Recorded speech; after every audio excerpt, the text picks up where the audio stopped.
Namaste and welcome, beloveds.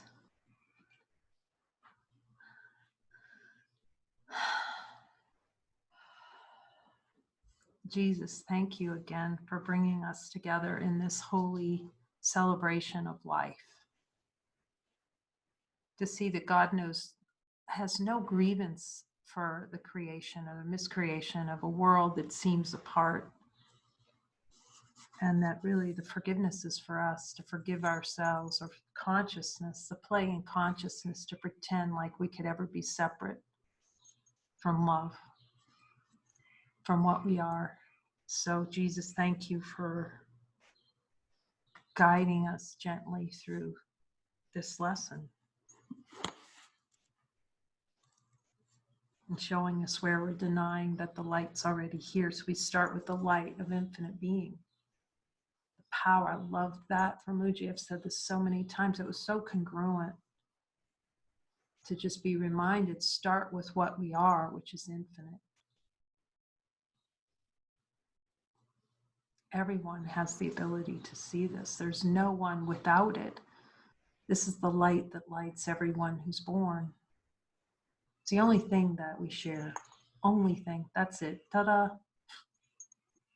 You can see in the light, is the light the only thing that's shared? And so in the ego's thought system, it confuses what love is. It makes love an object, something that seems to move between this object here and that object there, and then it's going to be in short supply.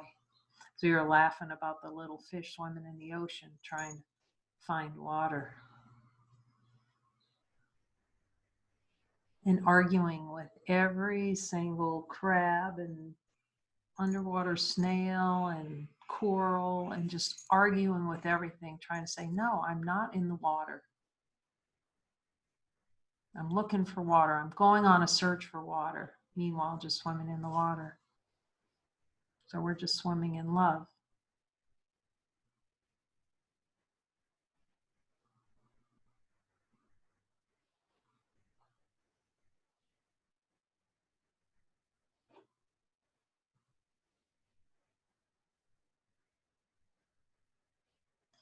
And today's 87. I'm getting confused because we've made so many thumbnails. It's like, what day are we on? We're making thumbnails for the announcements. Jesus reminds me so gentle and so lovingly, get the lesson. You don't have to worry about which lesson. Get it. That's what he says. Just see that it's true. Yeah, because they were asking me, well, because of leap year, which do we go ahead or behind? And it's good to ask the guidance. But he continually reminds me, just get the lesson. You don't have to argue about which book it is or whether this is the right Course in Miracles text, or just see how we get in the arguments, how the play of consciousness is being involved. Okay, which one is right? And we're already in the kerfuffle. Did Helen really say that? Did Bill? If you need to know it, Jesus is going to tell you. That is the best deal of all. Like if you really need, if it's helpful for healing the mind, he'll tell you exactly what happened with Ellen and Bill. You'll know it.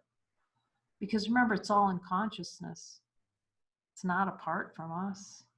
It's just that consciousness is like a generator of information that the ego likes to hold on to prove its separation idea. Yeah, he's reminding me that he was talking to me this morning about that indulgence, to talk about indulgence, how we really indulge in these patterns. As I said, he'd say, it's like, don't indulge anymore.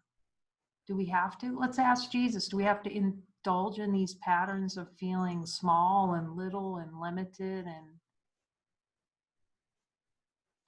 in the light of divine being? Is that necessary? Is that necessary to wake up? See, then there are all kinds of ideas the ego has about its plan. It was really, really beautiful. I had a beautiful joining with Irene yesterday. And she even commented, because apparently there were a lot of things. She spent a lot of years as an EMT, and there were just a lot that happened in the play because we desire these experiences, but it was so beautiful. She said, wow, I thought I was going to have to spend a lot of time on that and go through all of that and look at it deeply. And that's how the ego will play on this journey. You know, it loves belly button examining. Have you ever heard of belly button examining? We examine our belly button, you know? And to have that, and it was just beautiful, you know, to see that commitment and hear her talking about how she's talking to Jesus. And oh my God, it's for everyone. You know, it's for me to hear. It's just, oh my God. And Jesus has given her the skinny lowdown. Look at this and look at that. And we're just wired to speak Jesus and speak to Jesus. That's what's most natural. It was like, it's in a short time when the energy is released of the know, of the wanting the experience.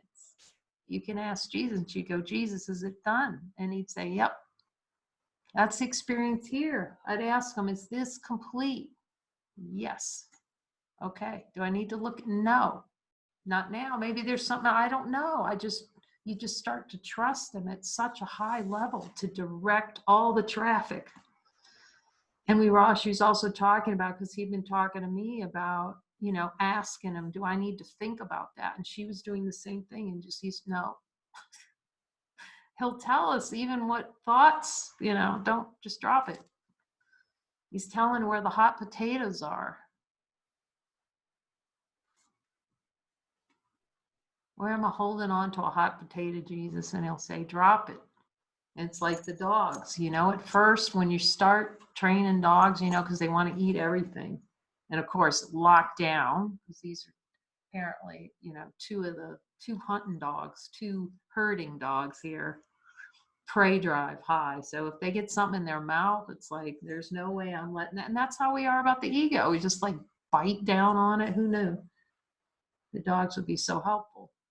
But, you know, they'll bite down and they'll hold on it. And as soon as you want to take that out of their mouth, it becomes a game to run and eat it. But so we've just been working with them, teaching them it's good to drop things. So we've been teaching them drop it. We have to learn how to drop it. We hang on to that ego like a precious bone, you know, and then bury it in the backyard and go back there to see if it's still back there. And then all of a sudden this morning, he found a little piece of foam and he's chewing on it. I said, drop it. And he just dropped it out of his mouth. We should be so fast as quickly as the dog did to drop it. Just hold on to it. You know, you just watch it. It's just wonderful. It's so wonderful too to watch them too, because and this is how it is in consciousness. It's the whole play. It's just right in front of you. You can just watch the dogs, but at least they're really happy with everything they're doing. They're upset, then it just like that is gone. So, you know, so here's how to play. And we're doing the same thing if we could just play, be in the play of it, you know. So what would happen is we'd throw like a toy and we're teaching them how to fetch. So they burn some of this energy they have all. There are no shortage of miracles for dogs because they're so energetic. Like Jesus says, if you're not energetic, you're, you know, we're miracle constipated.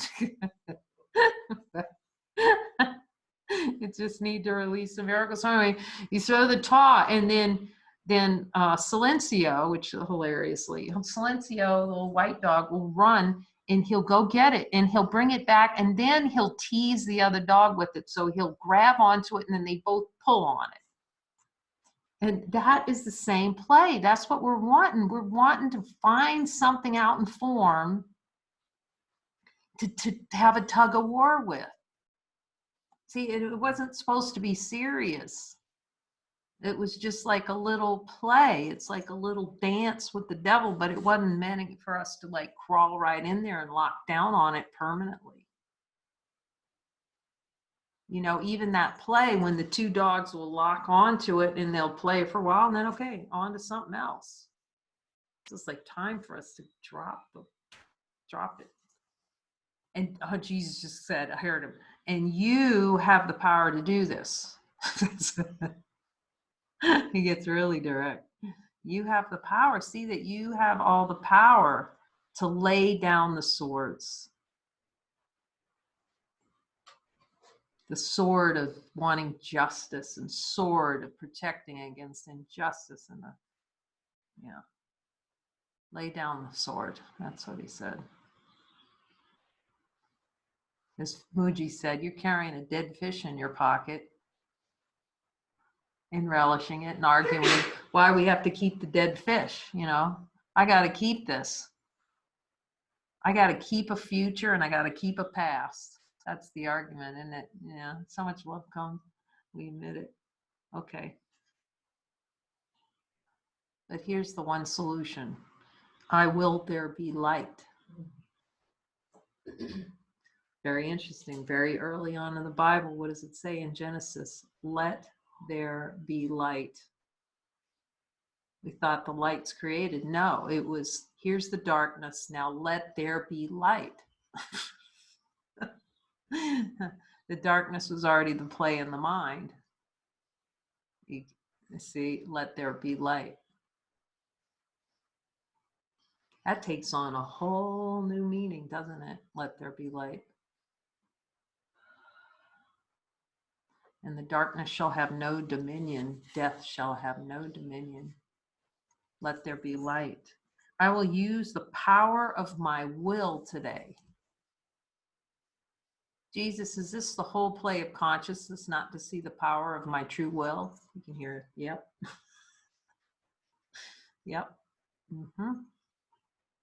Okay. I admit it. He said it's better that way when you admit it, because then we can really be honest with how powerful we are as Supreme Being, one with the Father, sharing all those attributes. We can check in with the light. It's helpful. It's so beautiful. And then it just becomes a natural conversation with the light. I don't know that I really thought about it so much at first. I guess a desire not to. When you're reading along in the course and you look and you go, the voice speaks to you throughout the day. I mean, I didn't really, we don't even know what that means really. At first it's voice of sound, but then you see that's what he's pointing to is Holy Communion with Source communing. We're so used to a voice, so it may appear like a voice, but I still didn't even really get it, because I didn't want to, obviously, in that experience, that voice literally speaks to you all day. If we invite it in, I mean, literally all day long. There isn't a time where something would be asked that it's not answered. Now, it may not be, he may say hold, he may not give the answer that's wanted, but it's the answer that's needed. But the voice is still there. So the question is, will we go to the voice and ask for the help? That's really the arrogance. We want to ask for help. That's sure. And then it reflects in our brother, not wanting to join with our brothers, just the reflection of not wanting to commune with God. To have that communion, to let there be light. I will use the power of my will today. Jesus, is my will the same as the Father's? The answer is always the same. It's the same. Jesus, do I desire an experience where my will is apart from the Father's? And just go until he says no. Is that okay? He's saying, if he says, it's so helpful. Oh, it's so helpful for him to direct everything. Just direct, okay, show me. Well, what about this, Jesus? Do I still believe this? Do I still think I can have? Am I still holding on to my will apart from God's will? And when he says yes, you can just celebrate that. Because now it's an opportunity for that to be released out of the catacomb. To drop the bonds, the bondage, the idea that there's something here that can be bound in the light of divine being and honesty of God. Can the light be bound? Can we find that anywhere in truth?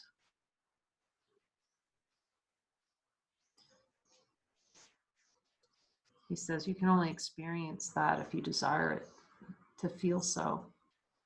That's where the humility comes in, admitting that every experience is desired experience.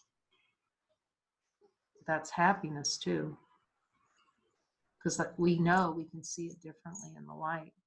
It is not my will to grope about in darkness.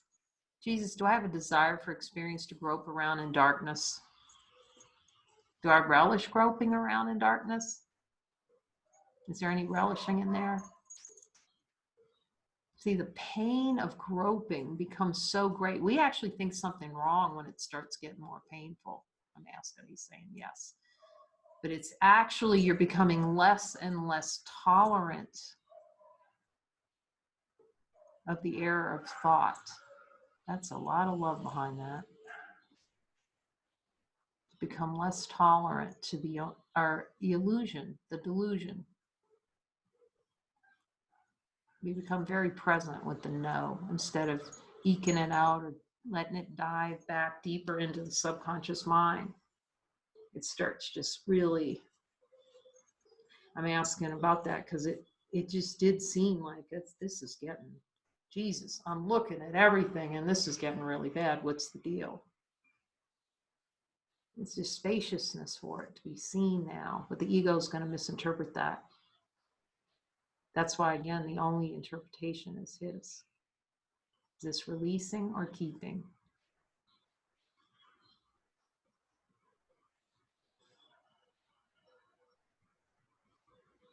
Love would not have you keep this, he says. It just would not have this for you.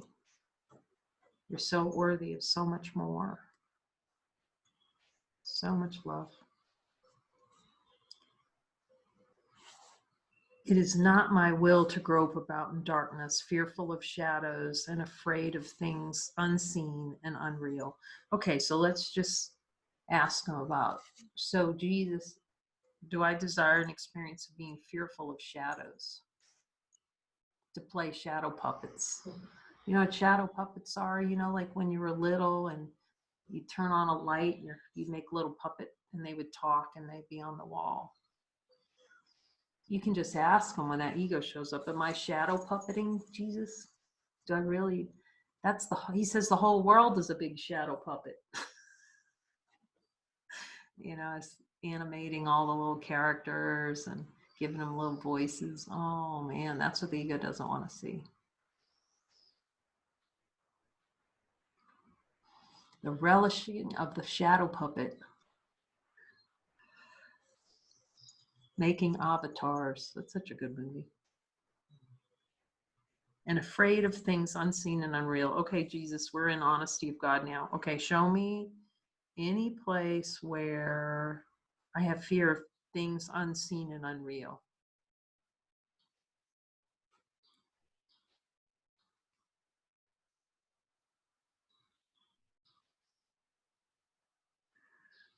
Any twitch? It's investment in the unreal. He says yes. It's very unnatural. See, that light doesn't twitch. He said, let there be light. Is the light twitching? Is it perceiving something outside and then having a reaction to it?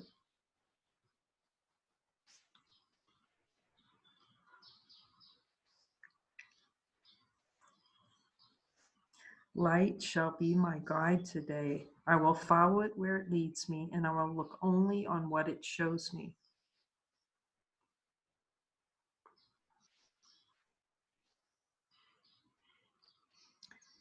Jesus, that's so beautiful. He said, this is honoring yourself.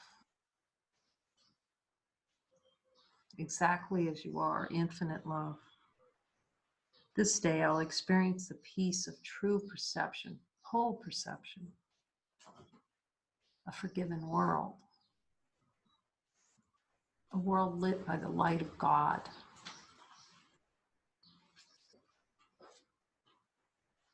These forms of this idea will be helpful for specific applications. This cannot hide the light I will see. You stand with me in light, and then you put the person's name. You say, stand with me in light, Dyra. You stand with me in light, Melissa. You stand with me in light, Anne. You stand with me in light, Tatsy. That's just a really beautiful thing to do. It's just look at each brother and just see them like the light that's really there, and then add another brother to it and see the light that's there and add another brother, and it gets so bright, infinitely bright. So that's your true nature, to recognize the light in everything.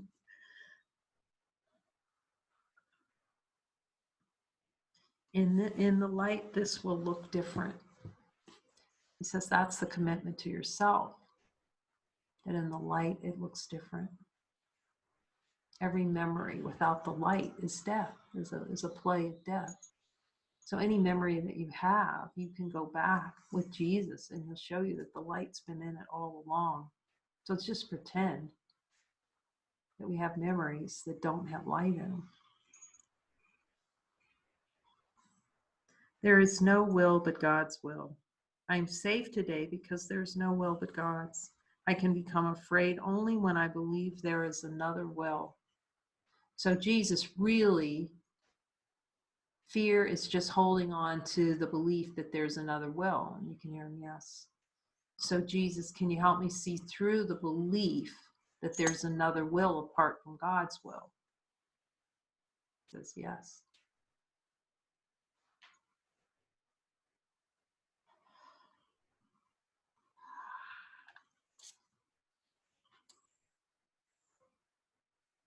I just asked him, is there anything else to look at? He said, on that, no. I try to attack only when I'm afraid. And only when I try to attack can I believe that my eternal safety is threatened. Twitches are attacks, aren't they? Yes. They're the signal of attack. Attack in progress, like we said, instead of having the shields go up, the shields come down. It's a twitch.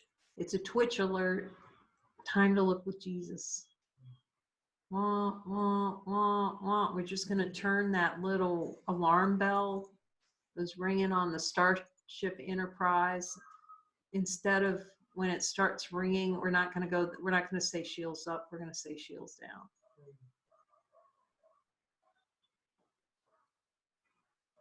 Shields down, go to Jesus. See, we'll just get trained. That's a training. Shields down, go to Jesus. Because as soon as the shields go up, we can't hear Jesus, see? We're already armed. We're ready to full-ton torpedoes to blast.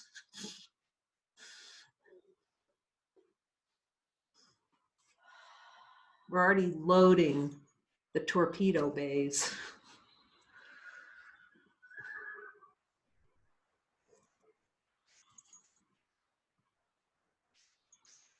Today I will recognize that all this has not occurred. Oh, did I read this one? And only when I try to attack can I believe that my eternal safety is threatened. Twitches are attacks that and belief that eternal safety is threatened. This is, we have to get that. I can see it, right? We have to see in my defenselessness, my safety lies, shields down instead of shields up. That's just really a helpful image, Jesus.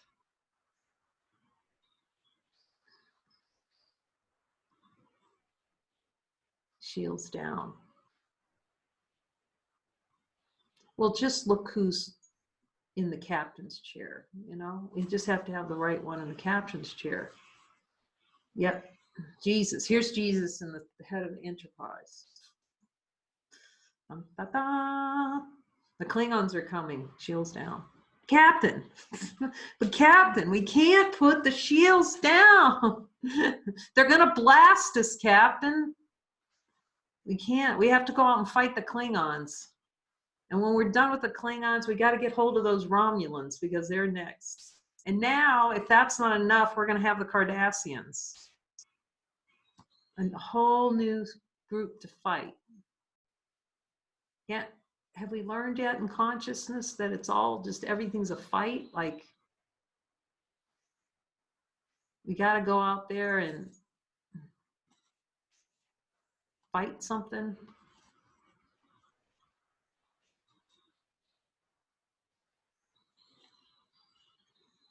I guess if the twitches are still showing up, then we know that we're putting shields up. We still have a shields up habit.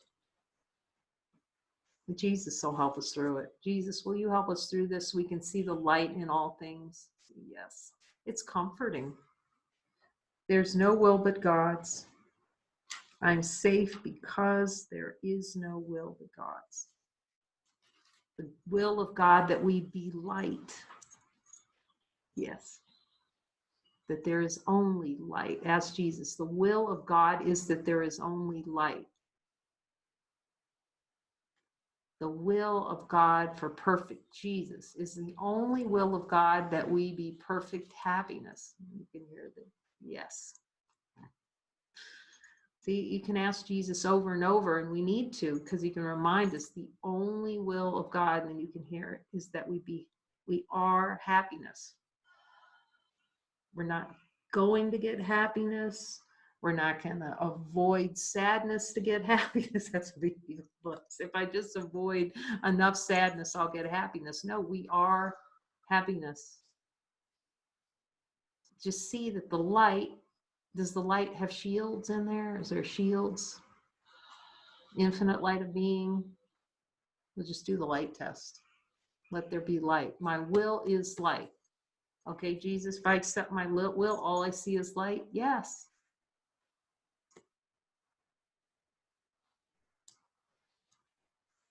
It's that habit of the shields up.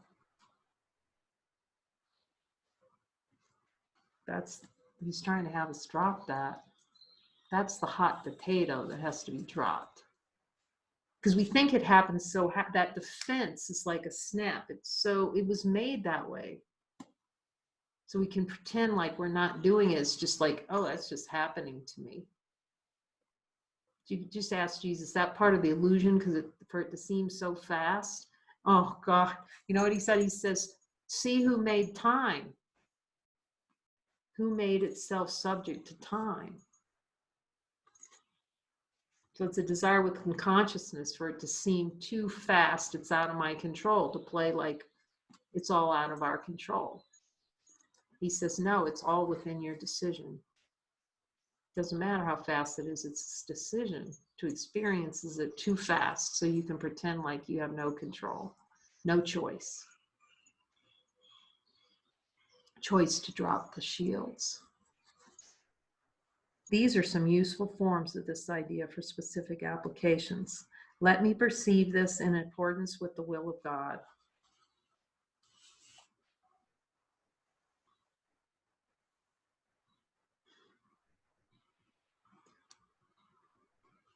Jesus said, and if you perceive it in that way, you can only have peace. That's the only option. When you perceive with the will of God, peace is the only option. In the light is the only option, peace. See, the ego likes those little options. I'm going to have a few extra options. God gives us no option. He gives us one option, happiness and peace. That's the God option.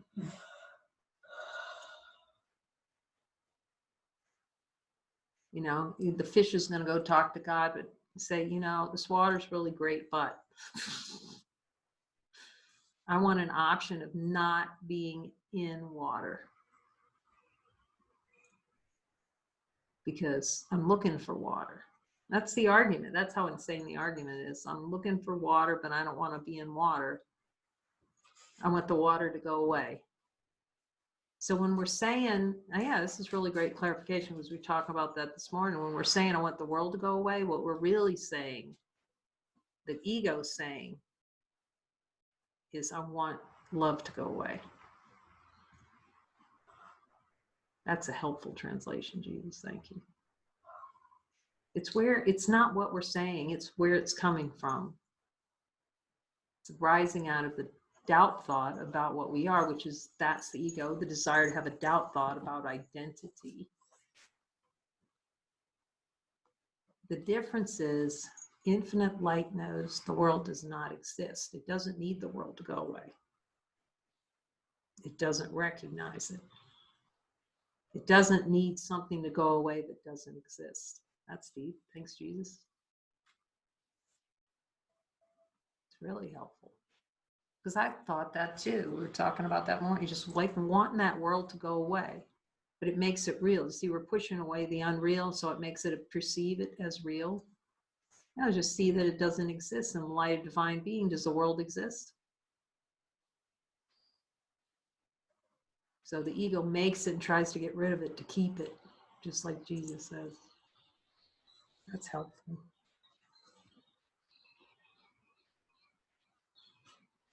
It is God's will. You are his son, Dyra, and mine as well.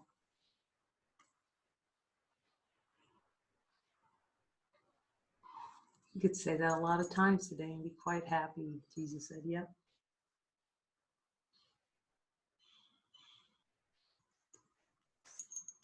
So I'm talking about, so we don't want, in the play of consciousness, is to see that our brother does not share the will of God, which is really the symbol. We don't want to share the will of God. Play of consciousness, to keep the will apart from the Father's will. This is part of God's will for me, however I may see it.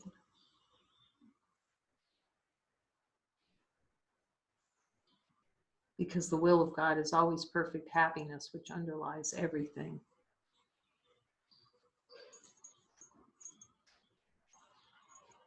Thank you, Jesus. Shields down today. Shields down. Let them rest. Put them all down, all the armor, walking around.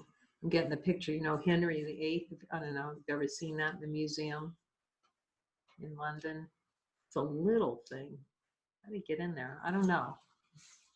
How did we get into this body as a shield against the light? Just know it's not there, he says. Jesus said, don't make it real. Peace is not making the world real. It's seeing for what it is.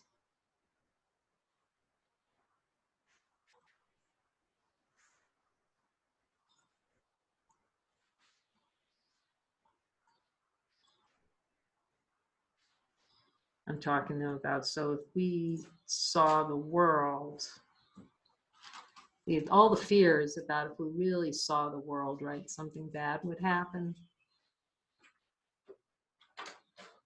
He says that's part of the illusion. You see it for its non-existence. See it with the perspective of infinite light, which doesn't give the world any kind of anything, really. Gives it no value whatsoever. Does the light give the world, when we go into the light, this is helpful. Go into the light as the light. Is the light giving the world a lot of credit? Doesn't know the world. True nature doesn't know what the world is. You see that too. When washing out purification, then all of a sudden it's like you really don't know. You can look, you'll see you don't know what a body is. It was an idea. And he's showing me the same thing with the world. We don't know what that is. That's an idea too. That's a big assumption that there is a world. Huge assumption. He says it's not the Father's will to have a world.